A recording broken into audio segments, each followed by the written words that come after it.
This copyrighted telecast may not be reproduced, retransmitted, or used in any form without the authorized written consent of NASCAR Broadcasting. NASCAR would like to thank all of our loyal fans for your continued support, and we hope you enjoyed today's broadcast. Wants to win this thing. Well, when you saw David Streaming have a little bit of a bobble, a wiggle there as the 12 car of Kurt Busch makes the pass for second spot. Kurt's first start in the NASCAR Busch Series this year. In trouble out of turn 4. The 85 car slams the outside wall heavily with the driver's side and comes to rest across in the grass. And just that quickly at lap number 4, we have caution on the racetrack. Brett Lowe. He was lucky enough to catch part of that safer barrier on the front straightaway. As they come off turn 4, there's no barrier, no safer barrier, and then as you get in the tri-oval, there is. And Impact coming out of turn 4. He just loses it off of turn 4, loses that grip. He was all by himself. And that's what they're concerned about. These tires are so hard. The track was so new. We predicted earlier where we're going to see a lot of caution flags. You know, I hope it stops, but that is the biggest problem. The car in the NASCAR Busch Series and Nextel Cup, Kenseth goes underneath Streaming. And that's where they got to be careful, Jerry. Oh, I just started to say, you got to be really be worried about that. Behind you, got 3 in the wall. And come on, get on gas. The cars are flying down pit road right now. The 41 car to 66 of Stephen Wallace. Bad here, Drew. Denny Hamlin, they got slowed down.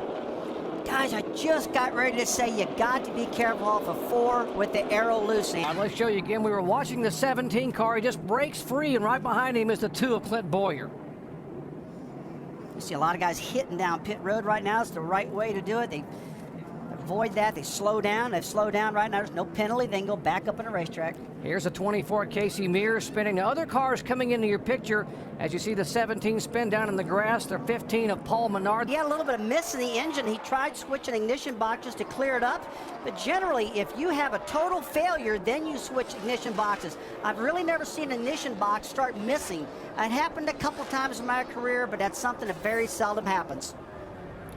And here's a car slowing down, the 99 of David Rudiman. Speaking of problems, and Alan, we are being told he does not have any power at all. Well, weren't we just talking about ignition boxes? The last lap by, David Rudiman switched ignition boxes. You heard a pop into the engine, did not fix the problem. He's slowing on the racetrack, and they have some troubles under the hood.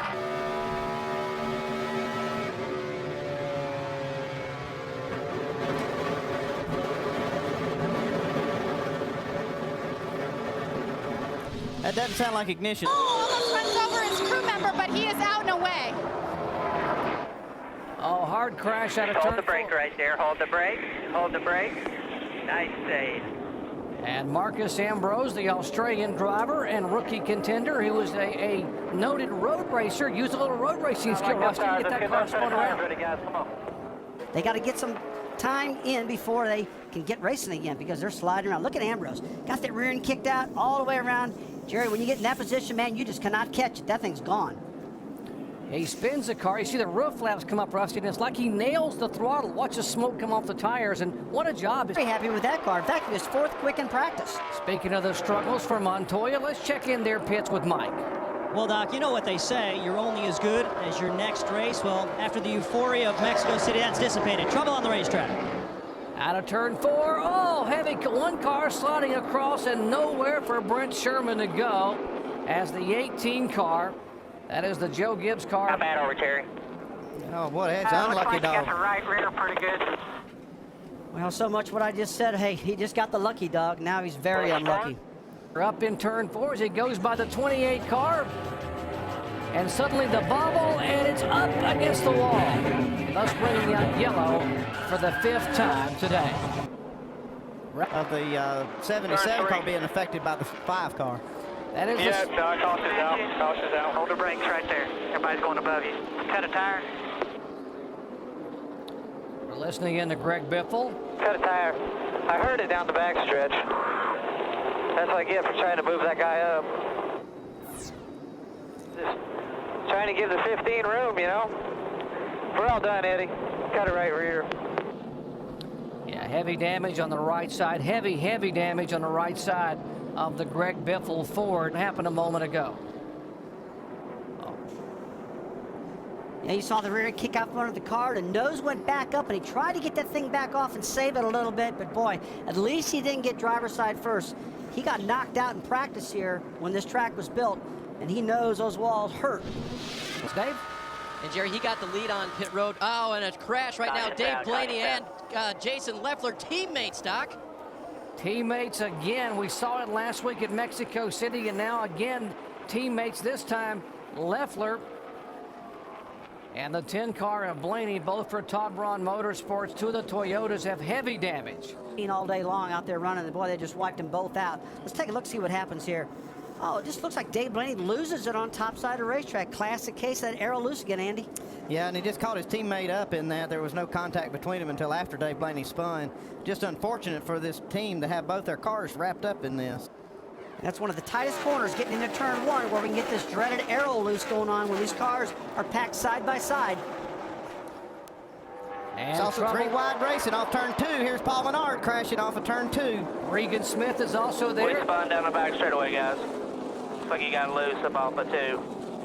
You heard Jason Leffler just a moment ago to say these tires are a handful on a restart because I guess they're not up to pressure. I'm not sure you can blame this on the tires. These guys were really racing hard, about 3 wide going through 1 and 2. We hadn't really seen them run 3 wide through there, and I kind of figured a little bit of a problem was developing. Let's see again the restart here. Watch to the right side of your screen here, the 4 car and the 15 of Menard.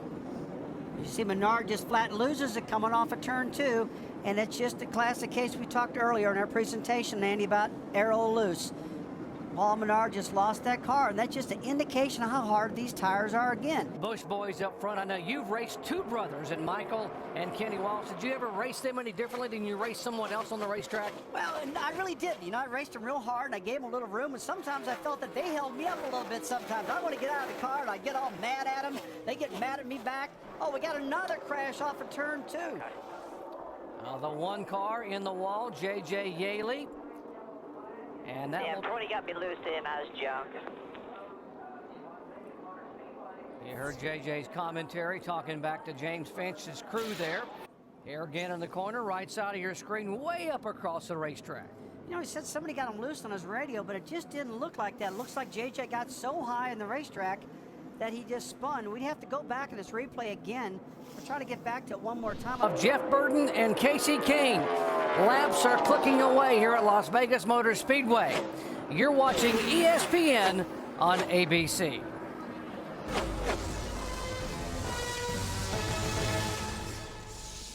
Smacked the inside wall with the left rear, Doug. Smacked it pretty good with the left rear. Heavy impact back at Las Vegas Motor Speedway. Regan Smith in the 4 car sliding sideways down the front stretch. Almost saved the car, and it bounces off the inside concrete, and he gets it refired. Let's take a look as he gets down alongside Mike Wallace. They're all for running awful close into Mike. Gets himself sideways. Now here's the scary part, guys. On the apron, into the grass.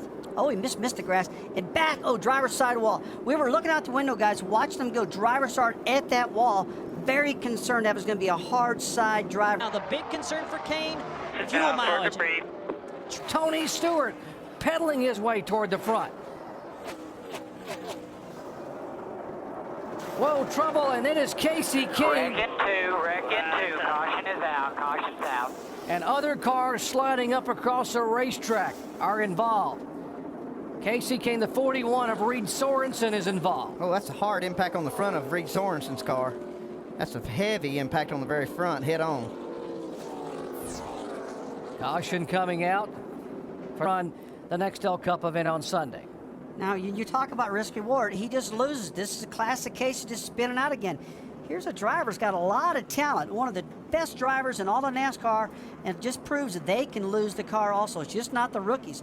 And if you see all this carnage coming by, Andy, what's your take on this risk reward? I'm not going to give up on you, man. I want to know what you're thinking as a past car owner. Well, I talked to Casey Kane in the garage. He said he just can't. Would like to pass along our condolences to the family of Andy Sedaris. On Wednesday night, Andy, who was a long-time director at ABC Sports, passed away at the age of 76.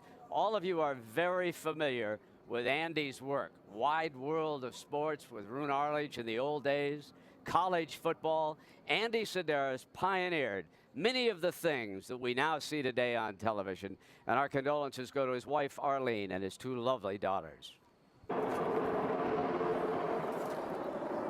And it's got to be a great feeling if this kid wins this race here In in that Las lap, Vegas. Jeff Burton beat Kyle Busch by 0.3 of a second.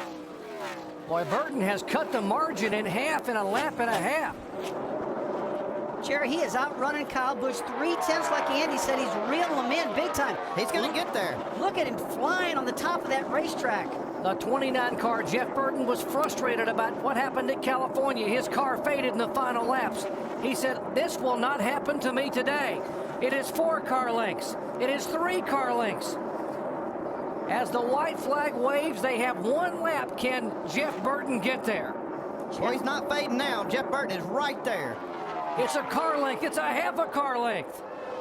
He's making his ground on the top side of the racetrack. As soon as he goes to the top, wide open on the top of the track. It's going to be a drag race right to the end. Here goes Burton on the high side. Busch makes the block out of turn 4. Burton squeezes high.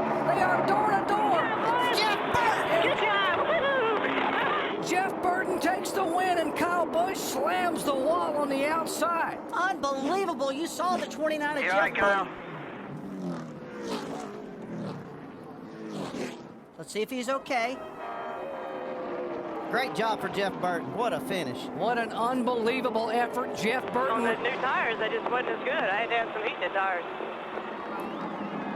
Jeff Burton refused to lose. He refused to give up on a very loose race car, and that is one very angry driver climbing out in Kurt Busch with a celebration down in the pits.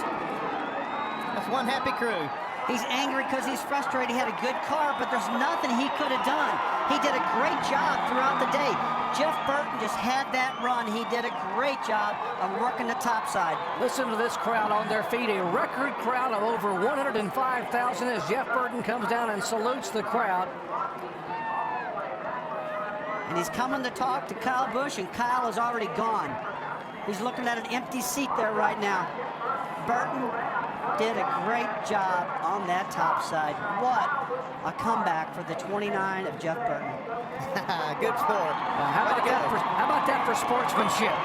Instead of going to victory lane, Jeff Burton went straight to Kyle Busch to make sure he was okay and to say, hey, guys, it was all racing. That's what it's all about right there. This copyrighted telecast may not be reproduced, retransmitted, or used in any form without the authorized written consent of NASCAR Broadcasting. NASCAR would like to thank all of our loyal fans for your continued support, and we hope you enjoyed today's broadcast. The following is a paid advertisement for The Magic Bullet, brought to you by Homeland Housewares.